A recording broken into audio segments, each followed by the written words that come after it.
Bismillahirrahmanirrahim. Assalamualaikum warahmatullahi wabarakatuh. Alhamdulillah, para peserta didik yang sangat saya cintai dan yang sangat saya banggakan. Pertama-tama mari kita panjatkan puji dan syukur kita kepada Allah Subhanahu wa taala atas segala nikmat yang telah diberikan kepada kita semua, sehingga hari ini kita masih diberikan kesehatan untuk melaksanakan aktivitas seperti biasanya. Dan bertemu lagi bersama saya, si tukang penghabis kuota kalian ya. Karena kalian harus menonton video ini untuk pembelajaran kalian. Baik, bertemu lagi bersama saya masih dalam pembelajaran online dan masih belum bisa bertatap muka. Tetapi walaupun kita masih belajar online dan masih belajar di rumah masing-masing, semoga tidak mengurangi rasa semangat kita untuk tetap belajar. Baik, kita akan melanjutkan materi kita di sejarah Indonesia. Ya, kemarin kita sudah mempelajari manusia purba seperti apa. Tetapi saya akan ulas kembali pembelajaran kemarin agar lebih dipahami dan lebih dimengerti lagi materi ini. Jadi kalau ada waktu nanti saya akan lanjutkan materinya ke pembahasan selanjutnya. Tetapi sebelumnya saya akan mengulas kembali ya pembelajaran yang kemarin, karena kemarin saya menjelaskannya begitu cepat. Takutnya kalian begitu cepat, harus cepat juga memahaminya sehingga takutnya ada yang ketertinggalan. Oleh karena itu maka saya akan mengulas kembali agar materi ini dapat dipahami juga ya. Oleh karena itu maka kalian jangan kemana-mana, tetap saksikan video ini sampai selesai. Kemudian kalian jangan close dulu video ini. Nanti saya akan tampilkan seperti biasa layar di belakang saya. Nanti seperti biasa saya akan bacakan, akan sisipkan penjelasan-penjelasan di dalam teks layar tersebut. Ya, tunggu, saya akan tampilkan dulu layarnya. Baik, nah ini yang saya maksud. Nah, layar ini silakan kalian lihat. Ini beberapa materi yang sudah kita bahas semuanya, ya. Tapi saya akan ulang kembali. Pertama yang akan saya ulang kembali itu dari mulai manusia purba terlebih dahulu, ya. Kita akan ulas kembali apa itu manusia purba, jenis-jenisnya seperti apa. Saya akan klik buka, ya silakan dilihat. Baik, pertama lokasi penemuan manusia purba di Indonesia. Nah, sebelum saya lanjutkan, kamu juga boleh lihat nanti materi tambahannya di buku paket kalian yang telah kalian pinjam di perpustakaan, yaitu kalau nggak salah halaman 23. Boleh kamu lihat halaman 23 di buku paket kalian. Dan nanti kalian tulis atau rangkum materinya, kemudian nanti kalian foto, dan setelah itu nanti kalian upload di link yang akan saya bagikan setelah pembelajaran ini berakhir, ya, sesuai dengan apa yang diinstruksikan di classroomnya. Makanya baca dulu instruksi di classroomnya seperti apa. Baik, lokasi pada manusia purba di Indonesia itu ada di Sangiran, Trinil, kemudian Wajak, dan satu lagi Flores. Jadi wilayah Indonesia diperkirakan menjadi tempat hunian manusia purba. Beberapa daerah di Indonesia yang menjadi tempat hunian manusia purba antara lain ada Sangiran, Trinil, Wajak, dan Flores. Selanjutnya, jenis-jenis manusia purba di Indonesia. Manusia purba yang ditemukan di Indonesia itu terdiri atas beberapa jenis. Apa saja? Yang pertama ada yang disebut dengan Meganthropus, kemudian ada Pithecanthropus, dan kemudian ada Homo sapiens. Nah, ini jenis-jenis manusia purba yang ada di Indonesia. Selanjutnya kita akan menjelaskan satu persatu dari berbagai jenis tersebut. Yang pertama ada Meganthropus. Fosil Meganthropus ini pertama kali ditemukan oleh von Hanswald pada 1941 di desa Sangiran. Seperti ada yang tadi yang ada di peta ya. Letaknya di sana, sekitar lembah Sungai Bengawan Solo. Meganthropus merupakan jenis manusia purba paling tua. Nah, fosil yang ditemukan berupa fragmen rahang bawah sebelah kanan, rahang atas sebelah kiri, dan gigi lepas. Nah, di sini ada gambarnya. Dari hasil penemuan fosil tersebut, diperkirakan manusia purba di sini memiliki ukuran sangat besar atau yang disebut dengan raksasa. Oleh karena itu, fosil ini dinamakan Meganthropus paleojavanicus. Meganthropus paleojavanicus ini diperkirakan hidup pada 1 atau sampai 2 juta tahun lalu. Fragmen fosil Meganthropus yang ditemukan masih sangat sedikit. Next, selanjutnya ada Pithecanthropus. Pithecanthropus merupakan jenis manusia purba yang paling banyak ditemukan di Indonesia. Jenisnya seperti ini. Sisa-sisa kehidupan Pithecanthropus dapat ditemukan di Mojokerto, Kedung Brubus, Trinil, Sangiran, kemudian Sambung Macan, dan Dong. Beberapa jenis Pithecanthropus yang ditemukan di Indonesia yaitu Pithecanthropus mojokertensis dan Pithecanthropus erectus. Nah, ini yang ditemukan di Indonesia jenisnya.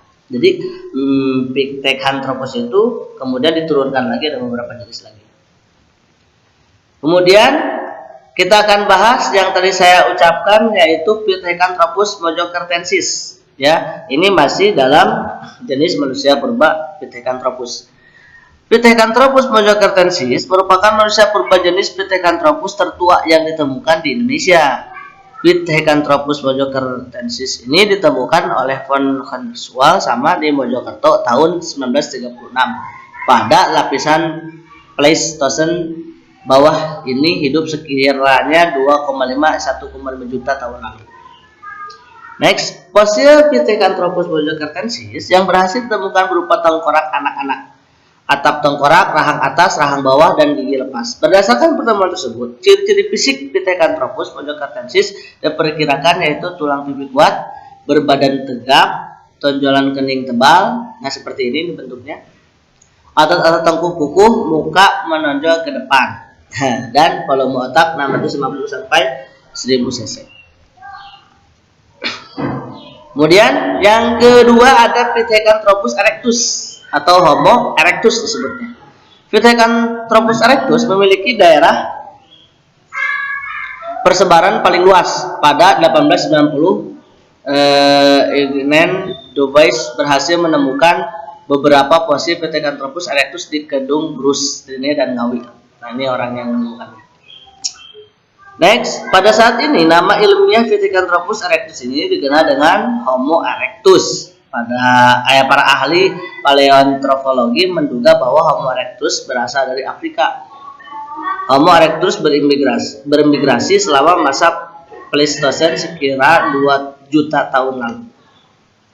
Next, ciri fisiknya Pithecanthropus erectus atau Homo erectus itu badan tegap, hidung lebar, nah seperti ini bisa dilihat. Ini fosilnya. Dagu tidak ada. Alat pengunyah kuat. Berat badan 80–100 kg. Tinggi badan 160–180 cm. Tinggi banget ya. Terdapat tonjolan kening pada dahi. Tulang tengkorak berbentuk lonjong. Volume otak 750–1000 cc. Dan muka didominasi oleh bagian rahang yang menonjol. Nah, seperti ini. Next, selanjutnya ada Homo sapiens. Nah, yang ketiga, Homo sapiens artinya manusia cerdas. Tingkat kecerdasan Homo sapiens salah satunya disebabkan volume otaknya yang jauh lebih besar daripada jenis manusia purba sebelumnya. Homo sapiens ini diperkirakan memiliki ciri-ciri fisik antara lain tengkorak besar, volume otak diperkirakan 1650 cc. Yang lain tadi hanya sekitar sampai 1000, jadi 1650 cc. Makanya disebutnya juga manusia cerdas. Muka datar dan lebar, akar hidung lebar, bagian mulut menonjol sedikit, dahi agak miring, di atas rongga mata ada busur. Ya. Kemudian kening yang nyata, langit-langit, mulut besar dan dalam, rahang bawah masif, gigi besar-besar, serta tinggi badan sekitar 173 cm. Jenis Homo sapiens ini yang ditemukan di Indonesia yaitu Homo wajakensis, kemudian ada Homo solensis dan Homo floresiensis. Kita akan bahas satu persatu tentang manusia purba jenis Homo sapiens ini. Yang pertama tadi ada yang disebut Indonesia ya, ada Homo wajakensis, manusia dari Wajak, ditemukan di lembah sungai Berantas Wajak, Tulung Agung, Jawa Timur. Fosil Homo wajakensis, nah ini seperti ini, ditemukan pada lapisan Pleistocene atas oleh Eugene Dubais pada 1889. Manusia purba ini diperkirakan hidup pada 40–25 tahun lalu. Von Henswald mengkategorikan Homo wajakensis dalam jenis Homo sapiens, manusia cerdas karena sudah mengenal upacara penguburan. Itu atas dasarnya. Kemudian yang kedua ada Homo salensis. Homo salensis ini adalah pertama kali ditemukan oleh von Schwab pada 1931-1934 di daerah Ngandong di tepi sungai Bengawan Solo. Selain itu, fosil Homo salensis ditemukan di Sambung Macan dan Ngawi. Ntar ada lagi. Nah, manusia purba Homo salensis diperkirakan pada 900-200 ribu tahun lalu. Yang terakhir ada Homo florescensis. Homo florescensis ini ditemukan oleh para ilmuwan dari Australia pada 2003 dalam ekskavasi di Duga Liangua, Flores. Manusia purba ini hidup di Kepulauan Flores sekiranya 18.000 tahun lalu. Menurut tim ilmuwan yang menemukan fosil tersebut, Homo florescensis ini merupakan keturunan spesies Homo erectus yang hidup di Asia Tenggara sekiranya 1 juta tahun lalu. Akibat proses seleksi alam, tubuh mereka berevolusi menjadi bentuk lebih kecil. Dalam jurnal ilmiah Nature, para ilmuwan menjelaskan Homo florescensis sebagai spesies baru manusia. Sementara itu, menurut Tokuzakov, Homo florescensis ini bukan merupakan spesies baru, melainkan nenek moyang dari orang-orang Katai Flores yang menderita penyakit microcephalia, yaitu bertengkorak kecil dan berotak kecil. Nah, itu jenis-jenis manusia purba yang ada di Indonesia. Oke. Nah, selanjutnya ini kemarin sudah kita bahas. Kamu juga boleh buka bukunya di halaman berapa ya? Tentang apa? Tentang nenek moyang itu. Di halaman 30-an lah, 31 35 ya. Kamu coba cari di sana ya, 30 sampai 35, 34, 35 lah kalau nggak salah ya. Kamu cari di situ juga ada nanti ada yang disebut. Nah, ada teori Yunan, kemudian teori Nusantara, teori out of Afrika, dan teori out of Taiwan. Jadi ada 4 teori yang menjelaskan tentang asal usul nenek moyang bangsa Indonesia. Ya. Kemudian nenek moyang bangsa Indonesia juga dapat dijelaskan dengan migrasi ras Melanesia atau ras Negroid dan Austronesia atau ras Mongoloid, bangsa-bangsa yang bermigrasi ke wilayah Kepulauan Nusantara, yaitu ada bangsa Melanesia, bangsa Proto Melayu, dan Dotro Melayu. Di halaman yang tadi saya sebutkan itu halaman 34 35 itu ada di sana ya, ada di sana ada Proto Melayunya ada, kemudian ada Dotro Melayu, Melanesoid itu ada di sana. Nanti kamu juga itu rangkum kemudian nanti difotokan ya dalam satu dokumen saja. Next, kita lanjutkan. Pertama, teori Yunan. Nah, nanti seperti yang saya tempo dulu disebutkan bahwa Indonesia ini lebih cenderung pakai teori yang mana. Salah satu tokoh yang mendukung teori ini adalah Muhammad Ali. Menurut Muhammad Ali, bangsa Indonesia berasal dari daerah Mongol. Teori ini juga disetujui oleh R.H. Galdrens dan J.H. Krebs. Nah, dasar dari teori Yunan adalah hasil temuan teknologi dan persamaan bahasa. Berdasarkan penemuan kapak tua di wilayah Nusantara, bentuk kapak tersebut memiliki kesamaan dengan temuan kapak di wilayah Asia Tengah. Dari segi kebahasaan, bahasa Melayu yang berkembang di Nusantara memiliki kesamaan dengan bahasa Khamsa yang berkembang di Kamboja. Persamaan ini memunculkan dugaan bahwa penduduk di Kamboja berasal dari daratan Yunan. Seperti itu. Kemudian yang kedua ada teori Nusantara. Teori ini menyatakan nenek moyang bangsa-bangsa di Nusantara merupakan bangsa Melayu. Orang Melayu bukan berasal dari luar. Orang Melayu merupakan keturunan dari Homo salensis dan Homo wajakensis yang sudah tadi kita bahas. Dalam teori ini juga dijelaskan bahwa terdapat perbedaan bahasa antara bahasa Austronesia yang berkembang di Nusantara dengan bahasa Indo-Eropa yang berkembang di Asia Tengah. Teori ini ya, teori Nusantara ini bangsa Indonesia berasal dari wilayah Indonesia sendiri gitu ya. Teori ini didukung oleh Muhammad Yamin. Jadi menurut teori Nusantara ini adalah bahwa bangsa Indonesia itu berasal dari wilayah Indonesia sendiri, bukan dari migrasi dari daerah atau wilayah lain. Kemudian ada teori out of Africa. Teori out of Africa ini merupakan teori yang didasarkan pada penelitian DNA. Penelitian Ingman juga menunjukkan tidak adanya gen manusia yang bercampur dengan gen spesies manusia purba. Teori Out of Africa ini menjelaskan manusia Afrika bermigrasi sekiranya 50.000 hingga 70.000 tahun silam. Wilayah tujuan migrasi tersebut adalah Asia Barat dan melewati dua jalur. Pertama, ada yang jalur yang mengarah ke Sungai Nil, melintasi semenanjung Sinai dan ke utara. Kedua, ada jalur yang bermula dari Afrika kemudian melewati Laut Merah. Teori ini dikembangkan oleh ahli genetika asal Amerika Serikat, Max Ingman. Nah, ini ya. Menurut penelitiannya, manusia modern berasal dari Afrika antara kurun waktu 100 sampai 200.000 tahun lalu. Teori selanjutnya ada teori Out of Taiwan. Menurut teori ini, manusia di Kepulauan Nusantara berasal dari Taiwan katanya. Melalui pendekatan linguistik didapatkan kesimpulan bahwa keseluruhan bahasa yang digunakan oleh suku-suku di Kepulauan Nusantara ini memiliki rumpun sama, yaitu rumpun Austronesia. Nah, teori ini dikembangkan oleh Heather Wellwood dan Robert Lutz. Teori ini didukung oleh Harry Truman Simanjuntak. Dan kemudian teori Out of Taiwan ini merupakan pertentangan dari teori Yunan.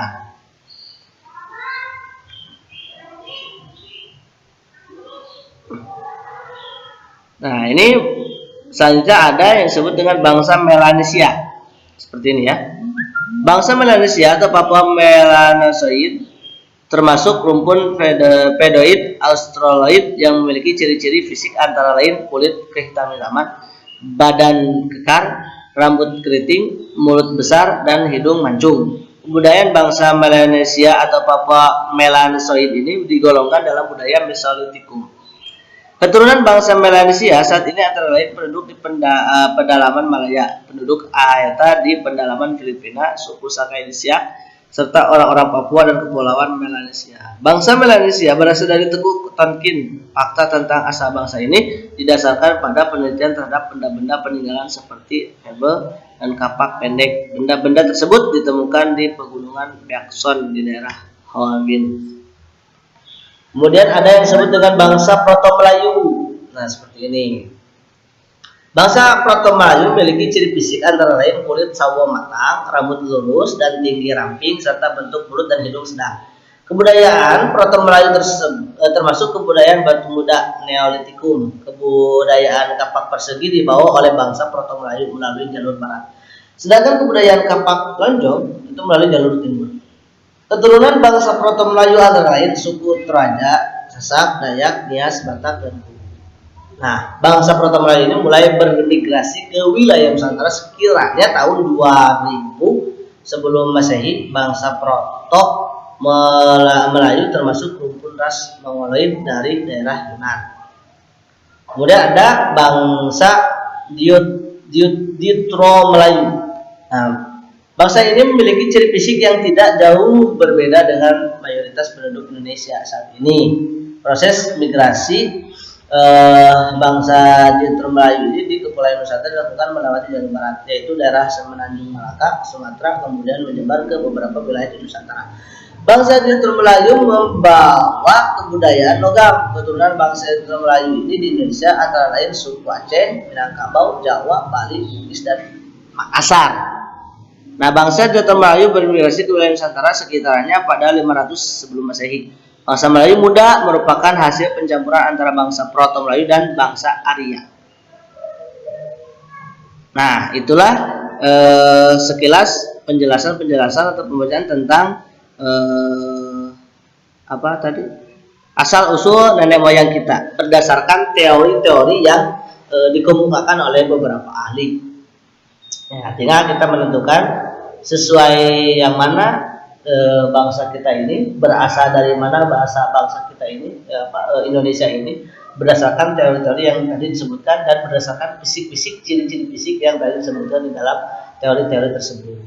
Nah, mungkin sekiranya di sini sampai di sini aja dulu. Nanti kita lanjutkan ke materi selanjutnya tentang perkembangan kehidupan masyarakat praksara. Dari mulai masa berburu, kemudian masa bercocok tanam, dan masa perundagian.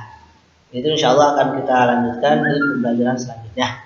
Untuk saat ini sekian dulu, sampai di sini aja. dan terima kasih atas perhatiannya. Mohon maaf atas segala kekurangannya, dan tugasnya jangan lupa kemudian supaya Anda lebih menghafal lagi, karena nanti kita akan tes ya, tes untuk di pertemuan yang kedua periode ketiga ini atau pertemuan ketiga ini ya. Terima kasih. Assalamualaikum warahmatullahi wabarakatuh.